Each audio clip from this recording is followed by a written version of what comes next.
You are listening to the Through the Bible studio series with Pastor Nate Holdridge. Join us as we continue our study through the New Testament book of Acts. Here's Nate. So at this point in the book of Acts, Paul is now in the midst of his second missionary journey. It began with his visitation of a few of the churches that he and Barnabas had seen established during their first missionary journey, but then continued on into Macedonia, where the city of Philippi and Thessalonica and Berea were impacted, and then south of Macedonia into Achaia, where Athens and now today, here in Acts 18, Corinth would be impacted. Now, Paul's attitude when coming to Corinth seems to have been a decided upon attitude. 1 Corinthians 2, verse 3 and 5, he says this, "And I was with you in weakness and in fear and in much trembling, and my speech and my message were not with plausible words of wisdom, but in demonstration of the Spirit and of power, so that your faith might not rest in the wisdom of men, but in the power of God."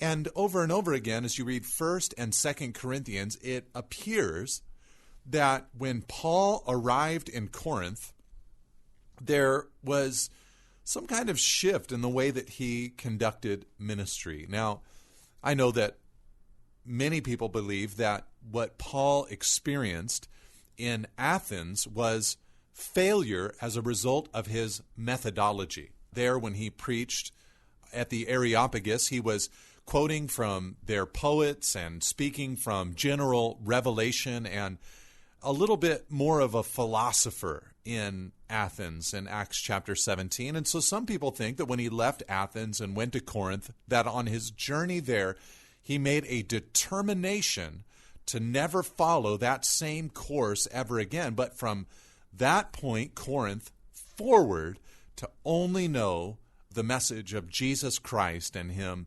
crucified. And, you know, that may be, but to me, it seems more that the Athenians failed rather than that Paul failed. There is testimony there in Acts chapter 17 that Paul spoke of Jesus Christ and spoke of his resurrection, which of course you can't get to unless you're preaching the cross of Christ. So I believe that Paul never went anywhere without preaching the full gospel message. And I think that that includes Athens. However, you have to imagine that he would have been deeply saddened by all of the persecution that he just experienced in Macedonia and a lack of abundant fruit in Athens, whatever the cause may be. And so with that spirit, you know, having been persecuted in Philippi and in Thessalonica and chased from Berea by the Thessalonian Jews who were jealous of his ministry, and then down into Athens where he really didn't intend to go even originally and had a modicum of success in, Paul now leaves Athens and he arrives in Corinth. So it tells us that in verse 1. After this, Paul left Athens and went to Corinth. Now, only 50 miles separated Athens from Corinth, but they were two very different places. In Athens, the focus was upon intellectualism, learning, philosophy. But in Corinth, the emphasis was on commerce, money, wealth. In Athens, you had about 10,000 people in population by the time that Paul arrived there. And in Corinth, the city had gone through a revival and was up to probably about 200,000 people by the time of Paul. And it was an intensely licentious city, made so because of the great wealth that passed through there due to their geographical location. Most ships would not dare to sail around the southern tip of the peninsula there on Achaia. And so what they would do is they would bring their goods to one of the two port cities that was found in Corinth. And what they would do is these two port cities were on either side of Corinth, and basically you could drop off your goods on one side of Corinth and sell them, and then they would be purchased on the other side of Corinth and brought to the other part of the world. Or sometimes even smaller boats would be taken out of the water and travel the 3.5 miles on rollers through Corinth and be plopped in the water on the other side of the city and be on their way without going through the dangerous waters to the south. But as a result of all of that trade and all of that travel, wealth came in, and with all of that wealth and with all of that culture, so also immorality came in. By the 5th century, if you were to Corinthianize, it meant that you were to be sexually immoral. So it was, a city that was steeped in illicit sex and wealth and, just a lot of different things. So to leave Athens and go to Paul would have been a huge shock there for Paul in ministry. So it says in verse 2, "And he found a Jew named Aquila, a native of Pontus, recently come from Italy with his wife Priscilla, because Claudius had commanded all the Jews to leave Rome. And he went to see them, and because he was of the same trade, he stayed with them and worked, for they were tent makers by trade." Now, I think that this married couple, Priscilla and Aquila, were incredible gifts for the apostle. Apparently, they became Christians at some point. Whether they were already believers here is not mentioned, or whether they became believers due to the influence of Paul.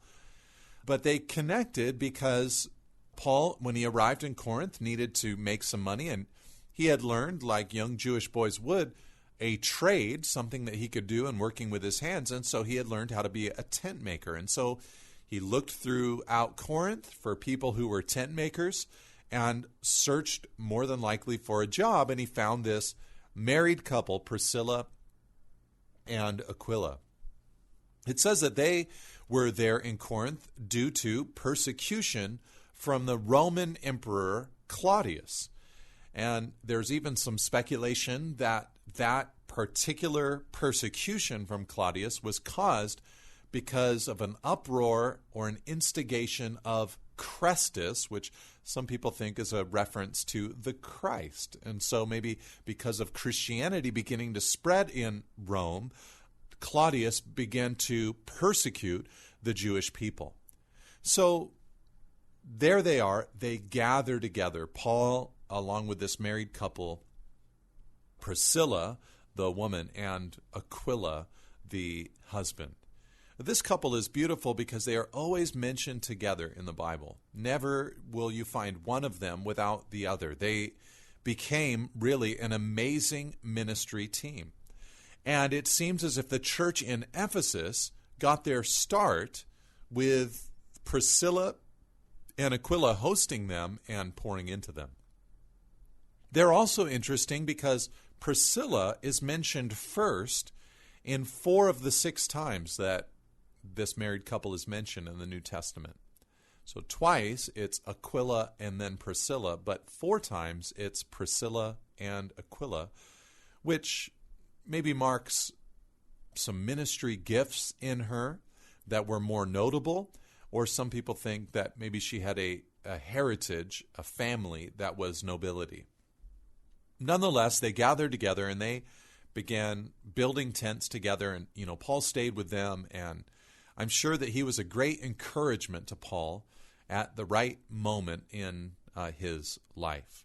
And I think we should not forget that here you have a single man who is working so hard for Jesus, and to see him adopted and brought in by a married couple, I think, is instructive to us on how encouragements can so often work for those who are in the single state in the modern church, that so often a married couple or a family can be a great blessing to someone who is single and seeking to honor the Lord with their lives. And so, verse 4, he reasoned in the synagogue every Sabbath and tried to persuade Jews and Greeks. When Silas and Timothy arrived from Macedonia, Paul was occupied with the word, testifying to the Jews that Christ was Jesus. And when they opposed and reviled him, he shook out his garments and said to them, "Your blood be on your own heads. I am innocent. From now on, I will go to the Gentiles." Now, this is fascinating because it appears that Paul, before Timothy and Silas arrived, and you remember that when he was dropped off in Athens in chapter 17, he gave instructions to the people who saw him all the way to Athens to tell Timothy and Silas to come back to him and to meet him there in Corinth. And so they eventually arrived from Macedonia, Timothy with the Thessalonian church and Silas more than likely with the Philippian church, and they report to Paul. And at that moment, something happens to Paul. It appears that before he was surrounded with Silas and Timothy, Paul was simply content to, on the Sabbaths, go and try to persuade Jews and Greeks at the synagogue. But when they arrived, he began to be occupied with the word. So he was stirred up. And I think that Paul was stirred up for a few reasons. Oh, well, one is because of the good news that had been brought to him about the Thessalonian church. You know, they were a persecuted young group of believers.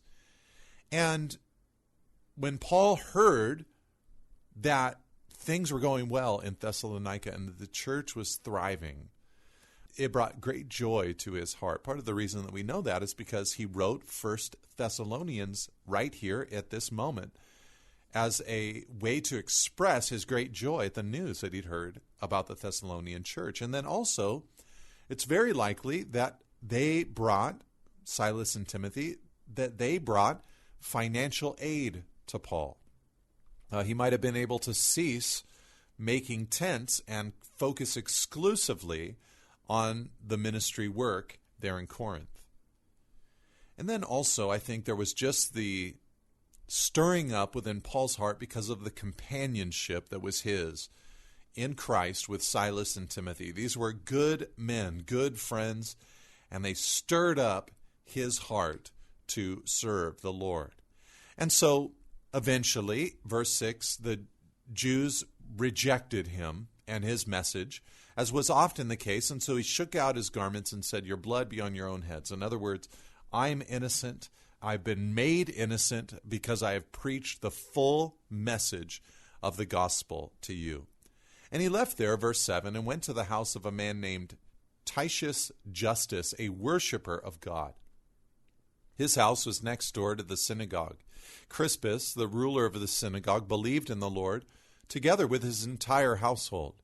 And many of the Corinthians, hearing Paul, believed and were baptized. So now Paul begins to turn his attention to the Gentile world, and a few of them, significant people, they begin to get saved. One of them, a neighbor to the synagogue, Titius Justus, and then also the ruler of the synagogue, a man named Crispus. They believed in the Lord, and many of the Corinthians were believing and getting baptized. And the Lord said to Paul, verse 9, one night in a vision, "Do not be afraid, but go on speaking, and do not be silent. For I am with you, and no one will attack you to harm you, for I have many in this city who are my people." And he stayed 1 year and 6 months teaching the word of God among them. So here we learn that Paul was struggling with fear because the Lord had to give him a vision to tell him, do not be afraid. Paul actually said to the Corinthians, "I was with you in weakness and in fear and much trembling." And why? Why did he have this fear? Well, he may have recalled the beatings that he endured in Philippi, the persecution that he endured at the hands of the jealous Jewish contingent in Thessalonica, or the failure in Athens. He may have been depressed about that. He may have been worried over the Thessalonian converts.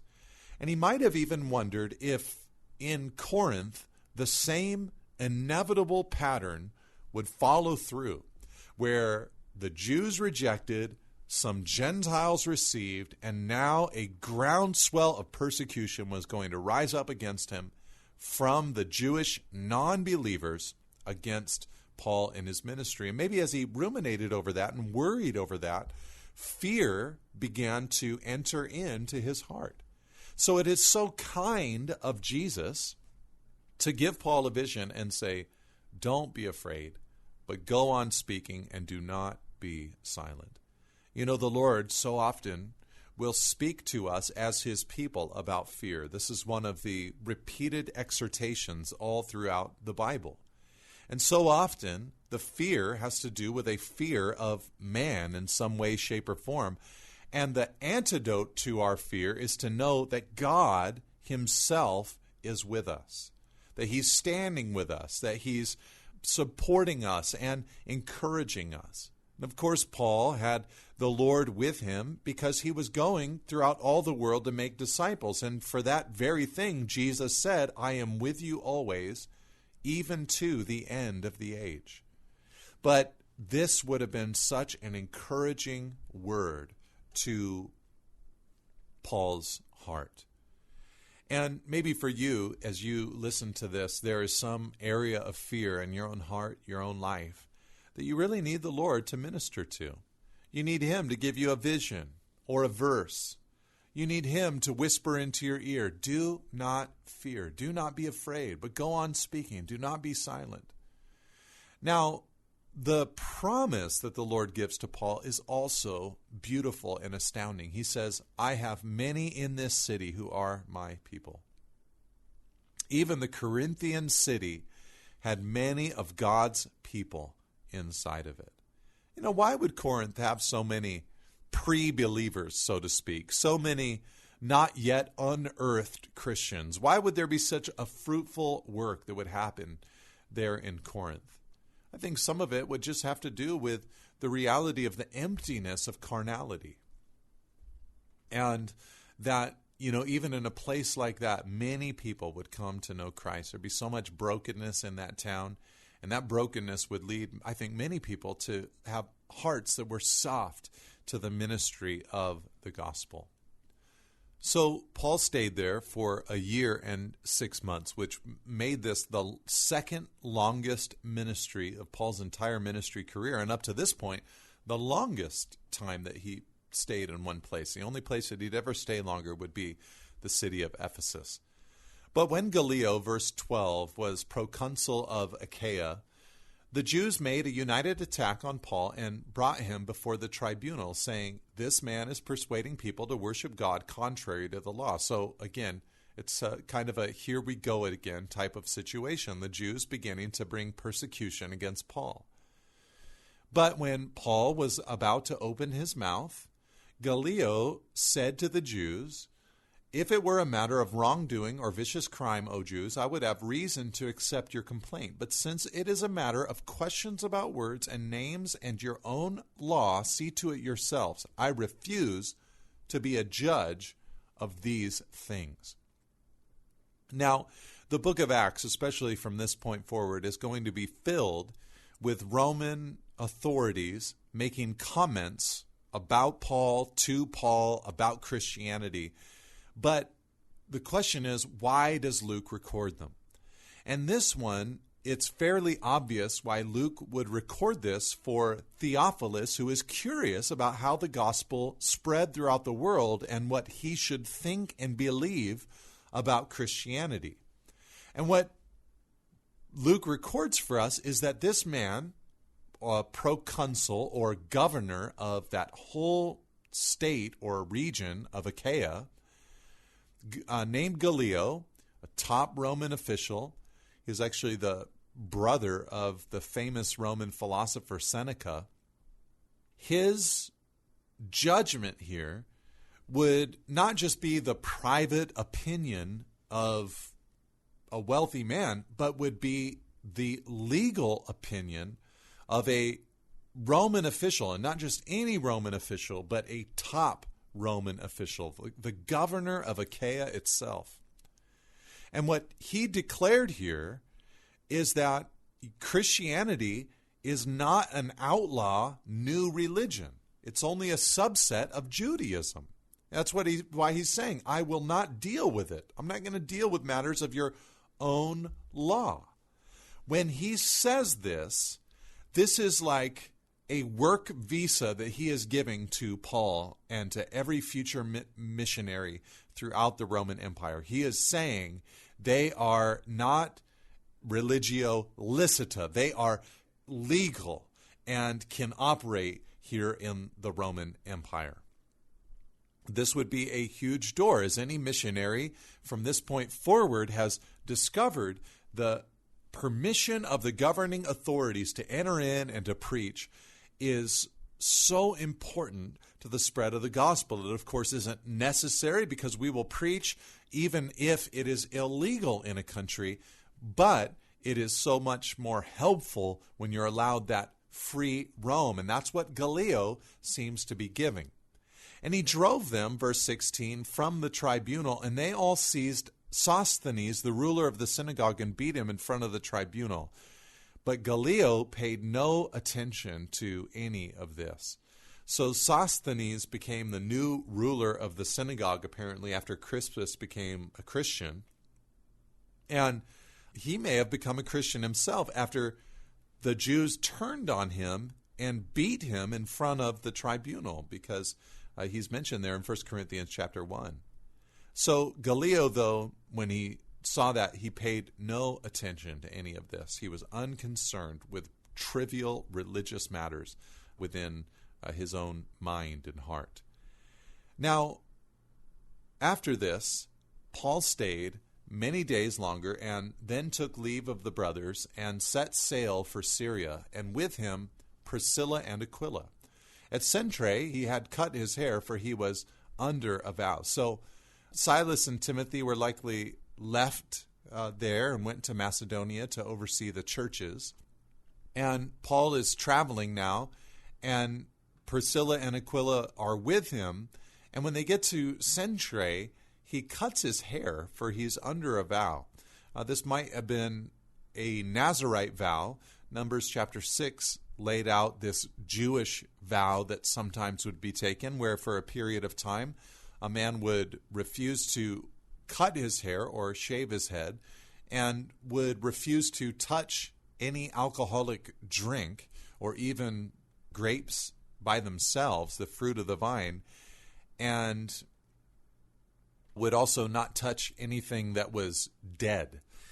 And perhaps that's what Paul had been doing, or a partial Nazirite vow where only his hair was involved or something like that. But this is a very Jewish thing. We don't know what the vow was that he had undertaken, but there at Cenchreae he had his hair cut, for he was under a vow. And they came to Ephesus, and he left them there, but he himself went into the synagogue and reasoned with the Jews. So now Paul arrives in Ephesus, and this is just going to be a short little trip, merely, I think, a test for his later trip to Ephesus, sort of a dipping his toe in the waters of Ephesus to see what the temperature is like.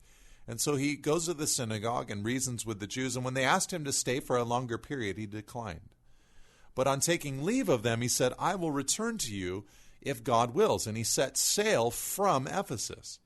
When he landed at Caesarea, so now he's on the shores of the Mediterranean in northern Israel, he went up from there and greeted the church. That's a way of saying that he went to Jerusalem and greeted the church there, and then went down in elevation from Jerusalem and went north another 300 miles to Antioch, which was where his home church was. And so that completed the second missionary journey of Paul. Now, verse 23, after spending some time there, he departed and went from one place to the next through the region of Galatia and Phrygia, strengthening all the disciples. So now we have his third journey, and the first description of it it just gives us a very brief mention that he went through regions he'd gone through already, Galatia, Phrygia, visiting the churches, strengthening the disciples. Luke doesn't want to focus on those locations because they've already been reached and influenced by Paul, but he wants to focus on what God did in the city of Ephesus, which is found in chapter 19 and is rather astounding. But before he got to Ephesus, there was another man who was in Ephesus named Apollos. And so that's what Luke tells us about, or who Luke tells us about in verse 24. Now a Jew named Apollos, a native of Alexandria, came to Ephesus. He was an eloquent man, competent in the Scriptures. He had been instructed in the way of the Lord, and being fervent in spirit, he spoke and taught accurately the things concerning Jesus, though he knew only the baptism of John. So here we have this very interesting man named Apollos. And Luke records a few things about him. First of all, he was Jewish, but not from Israel. He actually lived in Alexandria in northern Africa. That was a place where you could receive a great education. He was eloquent and fervent in spirit. So he was a great speaker, had a real fire to him. And he was competent in the Scriptures and spoke accurately or taught accurately the things concerning Jesus. But apparently, what he said of Jesus was partial because Luke says he only knew the baptism of John. Perhaps he had learned from some disciples of John, who was, of course, incredibly popular during his day. And perhaps they had spread all the way down to Alexandria and taught him that maybe they even taught him that Jesus was the Messiah, but maybe he really didn't know about Jesus' death, his burial, his resurrection, so the full gospel he did not yet understand or know. He may have only heard of Jesus' earthly ministry. So he's still preaching John's baptism, which was not a baptism of union with God, but a baptism of cleansing from sin. So, he's saying some good things, but not the best things.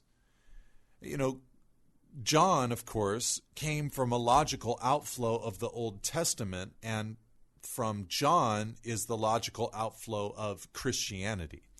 So Christianity is the logical outflow of the Old Testament, and Apollos was starting to connect those dots, but not all the way. He began to speak boldly in the synagogue, but when Priscilla and Aquila heard him, they took him aside and explained to him the way of God more accurately. And when he wished to cross to Achaia, the brothers encouraged him and wrote to the disciples to welcome him. When he arrived, he greatly helped those who, through grace, had believed, for he powerfully refuted the Jews in public, showing by the Scriptures that Christ was Jesus. So wonderful. This couple, Priscilla and Aquila, they pulled Apollos aside, and his heart was open, and they taught him about Jesus. They told him the way of God more accurately. They shared with him the gospel of grace.